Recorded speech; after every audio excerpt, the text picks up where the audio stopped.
My name is Evan. Alright, we have liftoff here. So as I was saying, getting any of this extra kind of fat out of there so that we can see our plan of attack and thusly do what we need to do.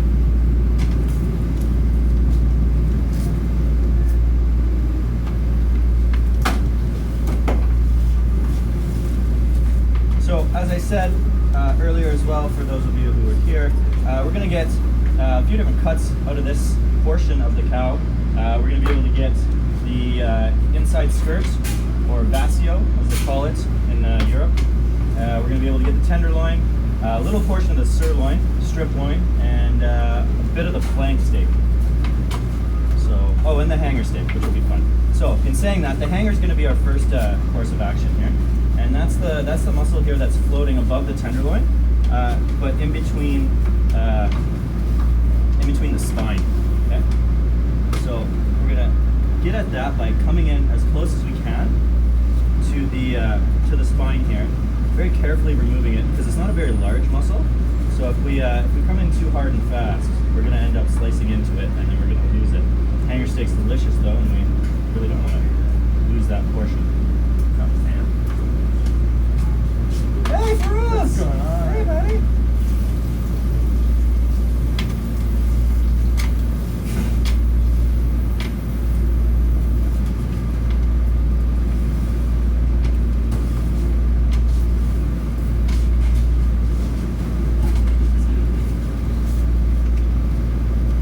And it's sometimes can get kind of difficult because these vertebrae are a little bit wonky to get around.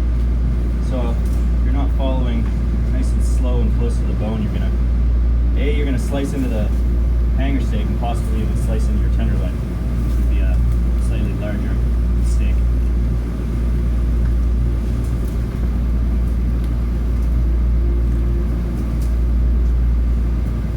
Enjoy the soundtrack on right now.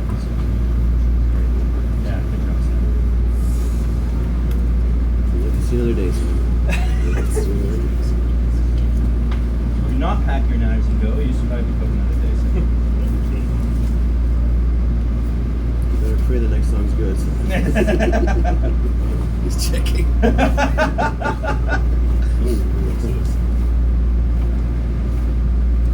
This is Bonnie Bear, Sam. I guess so. Jesus Christ. If I'm Sam, you just say yes, chef.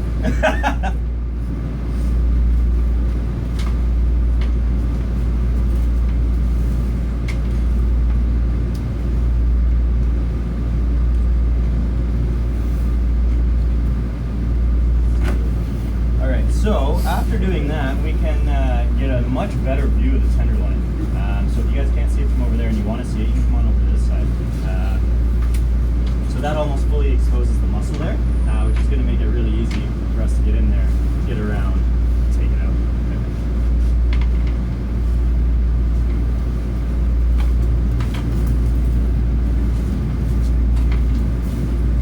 Alrighty, so same kind of mindset as before.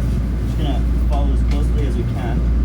Now in your minds, basically what you want to be looking at is thinking of this as the T-bone, right? So you're gonna have the vertebrae that's gonna be kind of like a flat plate, and then it's gonna curve down underneath that.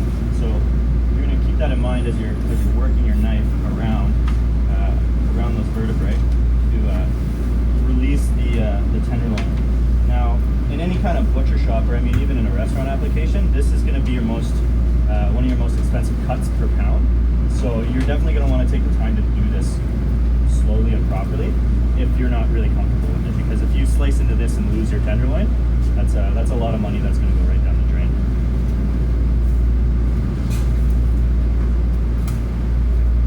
And if you end up having to grind your tenderloin, I'm assuming your boss / chef is not going to be pleased with it. Expensive burger. That's an expensive burger.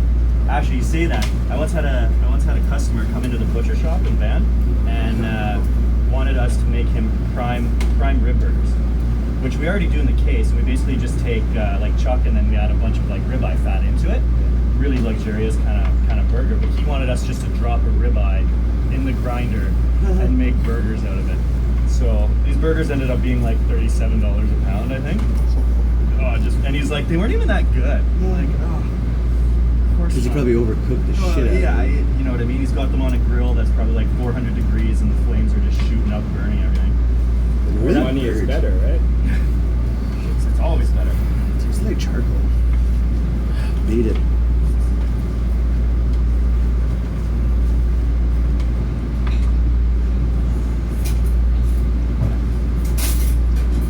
that a 40? Sorry? It's like, holy shit. /tablet.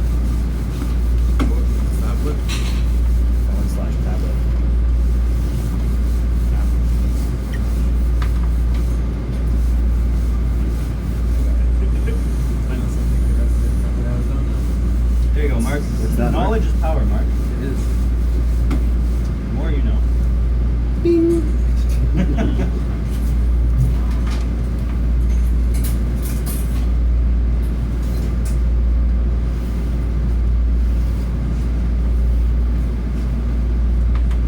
And I mean, this is obviously not something we do every day in the restaurant because it just wouldn't be economically feasible just to break down whole animals, especially with the amount of like tenderloins we go through.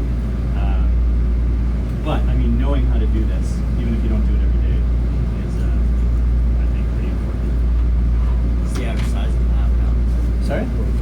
What's the Yeah, so it's a little bit less than I wanted, but this is basically just the strip loin end, or we call it a short loin. So it's got a little bit of the sirloin attached. It's got the tenderloin here. It's got the strip loin on the other side. You got your skirt, flank, and then the hanger steak, which we already talked about. That's your hanger steak? Yeah. Chain. It's like the chain. Check on the other side, Chris. It's right there. Oh, I know, I see it. What's it say?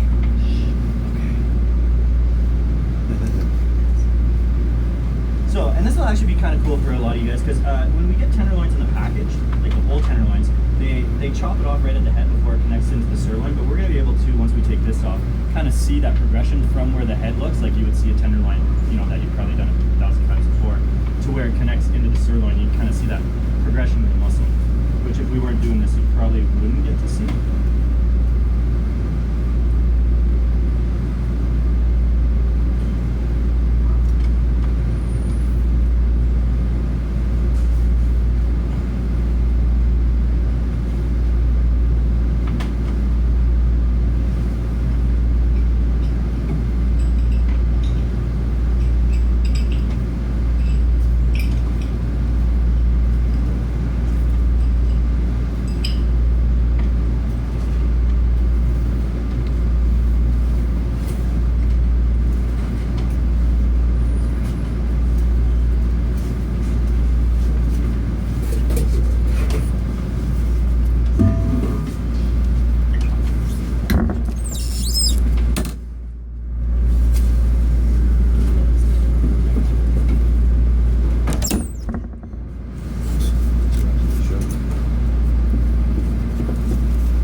Some of you guys might remember from the pics we've done in the past as well.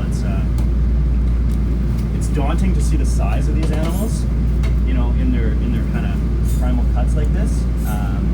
But if you go slow and you follow all the seams, you kind of do it along those lines.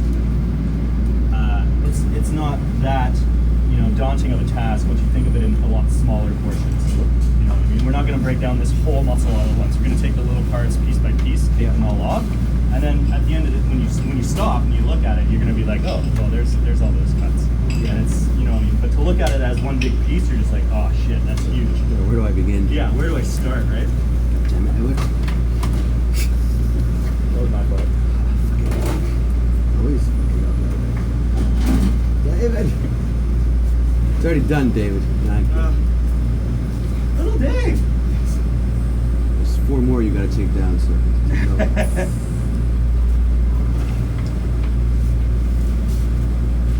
Did you get this specifically anywhere, or is it just It's like the whole like thing. this? Yeah. We got this from Peter Fine. So he was gracious enough to contact one of his farmer contacts, and this was basically sent just to us. You wouldn't normally find this cut like in a butcher shop either. You would they would have either the tenderloin removed, or they wouldn't be this far up here because they would have kept the sirloin on, because that'd be a moneymaker instead of cutting it in half basically. So this was kind of done for us so that we could just take it down and see kind of the process of it.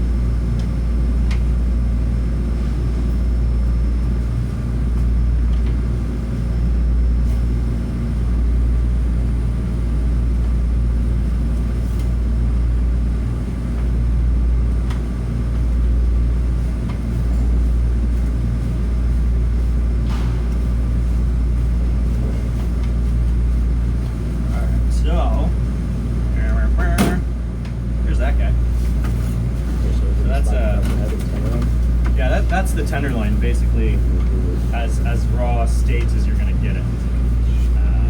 There's not much else done to that. You can see the top of the sirloin hanging on there. There we go. Now from there, we're gonna go in and take the skirt off. So, yeah, take off them skirts. You got Tyler's attention. So again, as we go, we're going to just continually clean off kind of what's in our way here so that we can see what we're doing. So this guy's a little bit tricky because it's followed pretty closely by a couple other muscle groups. So you gotta be quite careful with your cuts as you're coming in. This is what we used to when we broke down pigs at the shop. We always used to keep this little part because on a pig it's only about yay big, but we'd throw that on the we had a little outdoor grill, and that was basically butcher snacks. And it's one of my favorite cuts. It's quite delicious. It's the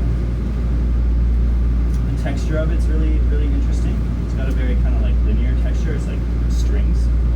Almost you can kind of see it how all the muscle fibers go in like one direction.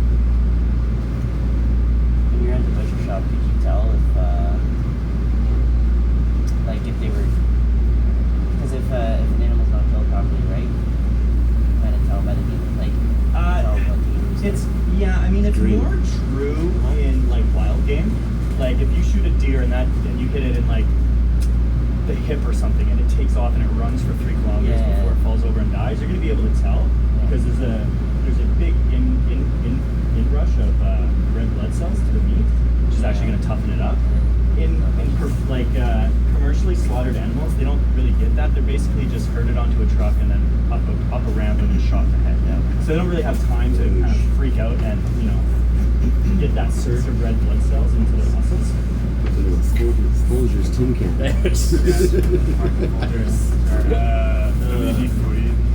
And the fire. That's all you need. Basically gas. Yeah, the meat's So not good at that basically point. you It's are translucent beef, Dave. This steak is see-through. It's pretty gross. I am not going to eat this. What you put on the grill?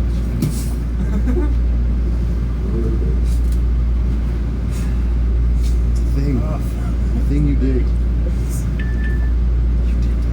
So they think it's in 4 pieces. No, unfortunately this is it, Dave. I probably just wasn't clear on exactly what I wanted. But we're going to roll with this, Dave. Yeah, we're going to be happy about it. Well, we're not going to throw it out. You know what, just, where's the bin? Throw this. We're just going to start again. Garbage. Garbage, mate.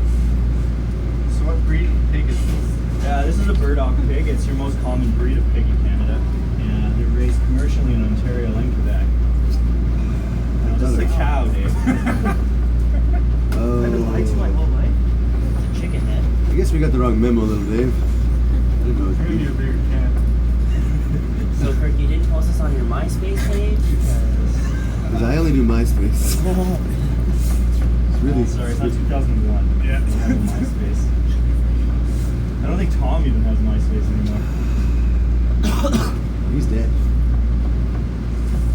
I saw a funny tweet, I think. Somebody tweeted that Tom guy who invented MySpace and was like, oh, Facebook's so much better, you couldn't even hack it, and like your social media thing, whatever. He's like, okay, bud, but I sold it for like $65 billion, so who's laughing now? And I was just like, whoa. Yeah. Sold it, no one used it.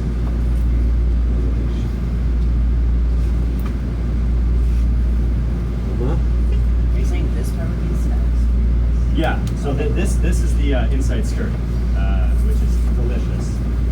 But not much you can do with it. No, you can do it, but a lot of people don't like it because of the texture. Okay. It's like when you grill that one, you can almost like pull it apart like a. Yeah, it's like strings, right? I love that. Yeah, Accordion. I think it's awesome, delicious, and I like the fact that it's a slightly different texture than like a serve like one of your major loin steaks would be. You could have almost used that for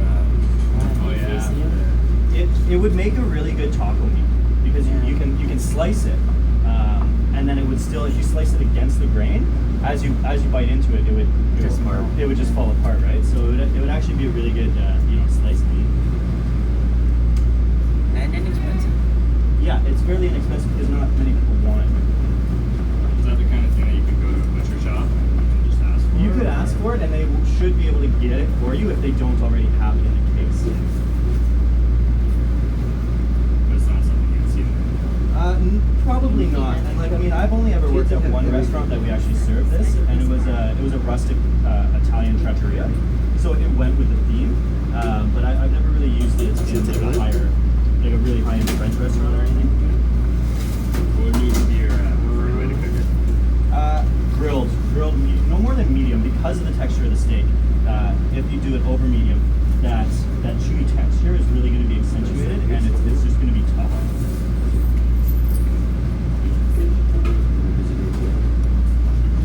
All right, so that's the skirt steak. That seems like a lot just to not use it. Yeah, I mean, you'd be surprised with what on a cow gets ground. Yeah. Yeah. I mean, it's more, people are more apt to buying ground beef than skirt steak, right? So No. that's good. We're gonna clean that up later. So that brings us to flank steak. So this is the flank steak here that's underneath. Now, just when they were butchering the whole animal, they took a little bit of it off. If anybody's seen a flank steak, it's kind of like an oval type shape, right? So we're gonna come under here. This is the 13th rib here, which is a bit of a guide on where to cut for strip loins. So we're just gonna come under that guy here.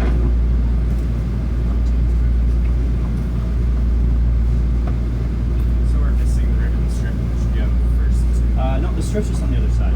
Yeah, so it's going to be here. We're just going to need to get all of this off so we can take the sirloin off. So then we flip it over and basically remove that strip one.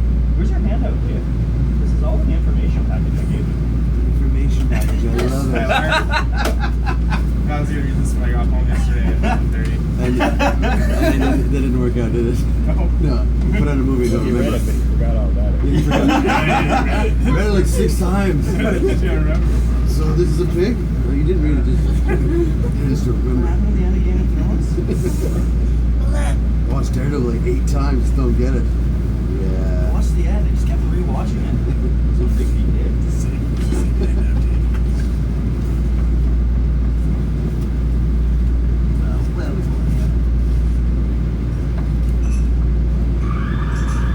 Yes. Someone in the office. God damn it, Sam. You set the alarm off.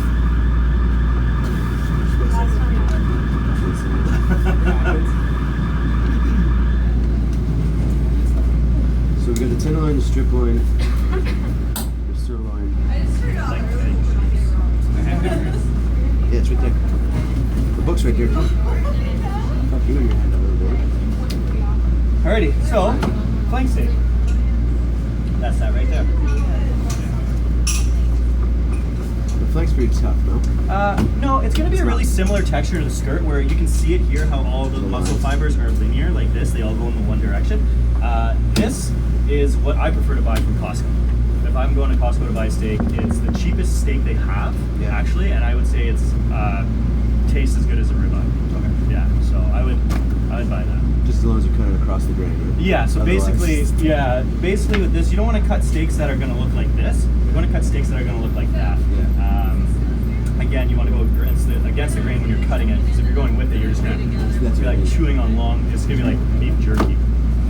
Cool, so that kind of gets all of those cuts out of the way. So once we're here, what we're going to do is, hey Richard. So what we're going to do is we're going to take it off right here, remove the sirloin and the back end, and we're going to deal with that later. And then we're going to go into the juicy New York strip loin on the other side there. So we're going to use this guy here. Now, again, you know, when you get down to it, all these animals are roughly the same, especially when you're dealing with like four-legged land animals.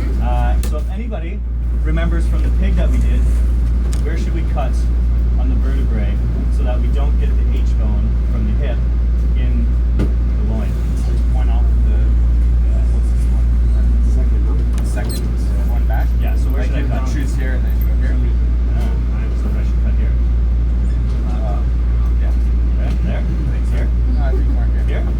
Are you gonna cut? Are you gonna Right here. Kurt got the spot there. That Are you one. actually gonna cut through the bone or through this? What I'm going to do is I'm going to cut all the way through the spine. I was eyeball. What I'm going to do is I'm going to cut all the way down through the spine, and then once I'm through the bone, I'm going to get my knife and I'm going to cut through the rest of the flesh. If I were to use the saw to go through the entire thing all the way down to the cutting board, A, it would ruin the cutting board. B, it's going to look like I took a chainsaw to meat. It's going to be all chewed up. It's like what you see when you go to a grocery store. You see all that like white schmoog on the steak sometimes. That's because they put them through a bandsaw and they didn't take the time to kind of do it properly like this. So any craft butcher shop, this is what they're going to do. They're going to have a bone saw. They're going to cut through the bone, and then they're going to use their knife to finish the cut to keep it nice and clean, and so that it doesn't look like a retarded 3-year-old. Bone shards. Yeah, it's at the shop or in the butcher world we call it bone dust because it's like a mixture of the natural animal fats and then the dust that's coming off the bone. That's what's nice.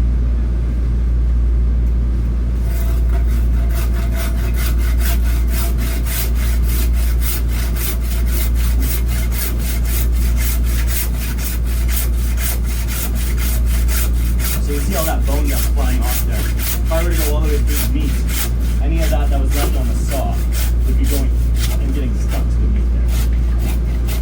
Oh, Dave, I think you got a little bit there. Close, Dave.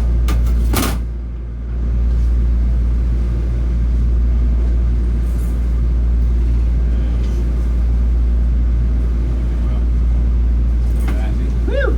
Nice bit of eyeball a little, Dave. Not bad, Dave. Not bad, Dave. So here, Eyeball it right there. that's your strip loin. Now, if we were to dry age a strip loin, you know, you go to some fancy butcher shops, some really high-end restaurants in like Toronto, New York and shit, and they have what's called dry aged steaks. Basically what they would do is they would dry age it in this state here. Okay. Stuff taken off really? Well, the least amount of stuff that's going to be skanky by the time you're going to want to trim it up. So if you were to just take one of those strip loins like we get in and just dry age that, you'd be taking off maybe up to an inch off of that, like all the way around. So by the time you got down to the loin, you'd be dealing with something that was like this big, so then obviously your food cost is shot up. If you dry age something like this, you can cut all this junk off and then you can still be left with the largest amount of like prime cut that you really want. So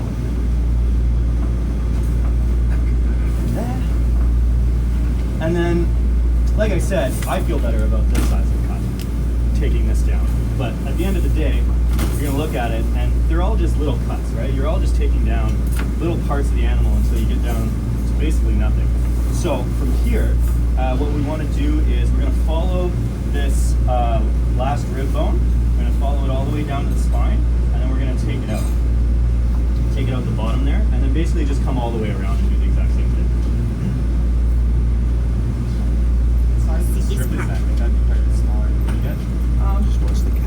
I mean, not really, because that would be your muscle right there. So it's not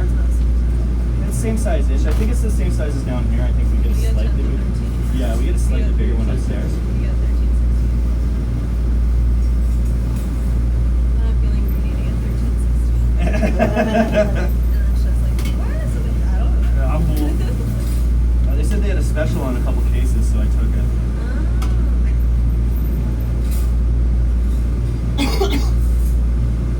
Did Wendy tell you that? She didn't tell me that. No? Why is he? Sorry, Wendy. Keep the salty But, language come to a on. minimum here.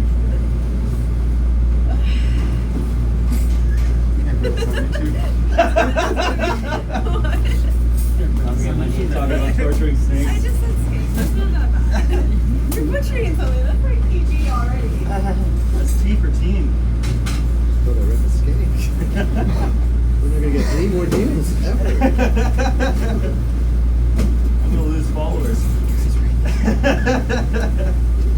Delivery guy. As a Wendy spy.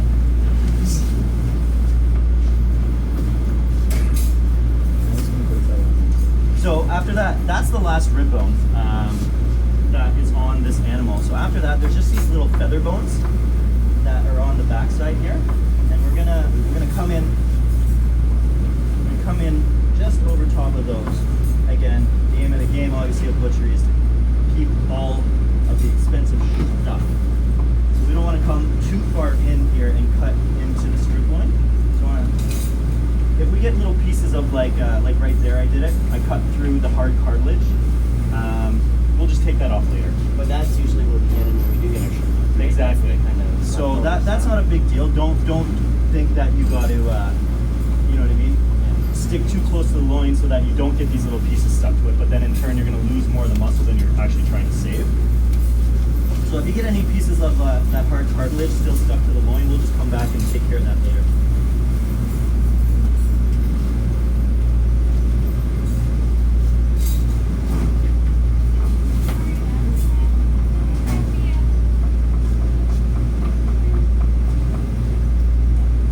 Just using the animal's own bones as guides. Little bit by little bit, we're just going to work our way all the way down to the end here, which is the sirloin end, and then just follow that all the way down that center bone of the spine, T-bone if you will.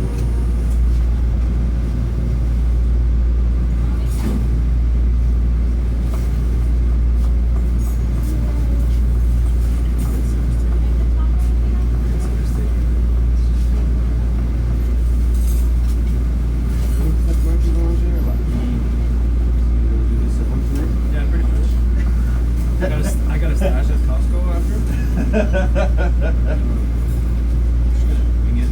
Wing it. Just gonna wing it. You're gonna be the butcher? Yeah. What? After the class?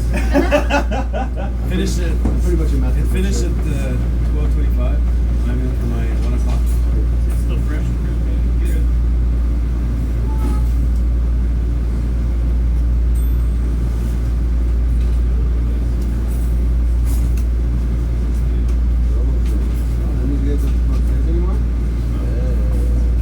I think we should be getting our circulator. What? It's Christmas in June.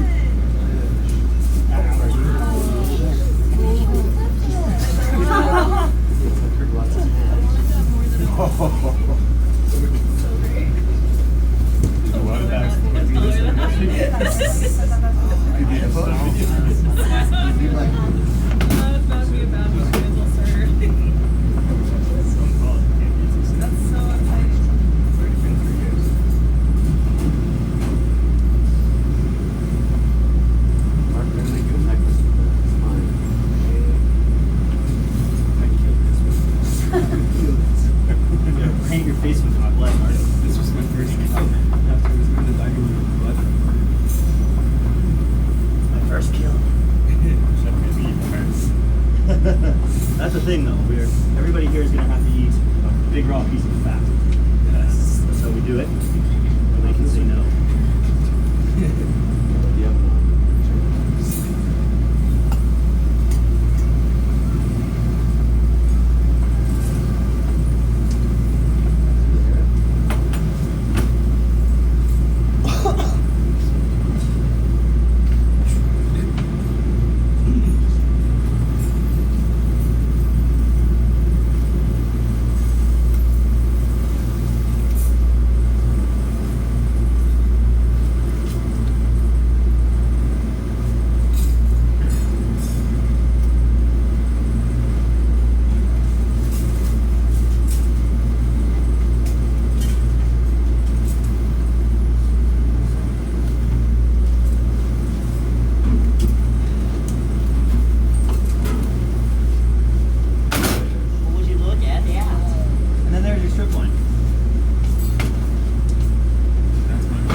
be the end of our prime cuts.